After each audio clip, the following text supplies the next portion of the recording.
ভগবান ভরসা। আমার ভাষা ব্যবহার প্রতিদিন সংস্কার থাকিবে।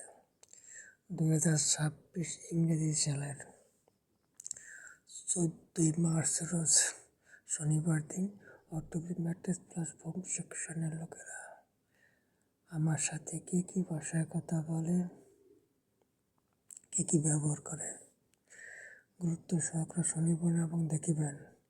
এবং আমাদের চার কত ঘন্টা ম্যাট্রিক্স সেকশনে থাকে এবং কত ঘন্টা এসি রুমে থাকে হোম সেকশনের, এগুলো আপনারা দেখিবেন। এবং তার কারণে প্রায় মোবাইল দেখা যায় এবং সে মোবাইলে কথা কবে না, সেকশনের লোকে কার উপর অত্যাচার করে এগুলো দেখবে। এগুলো গুরুত্ব সহকারে দেখিবেন এবং শুনিবেন। সকাল 7টা হইতে 1টা পর্যন্ত এবং 1:30টা থেকে বিকেল 5টা পর্যন্ত রাখি। ধন্যবাদ।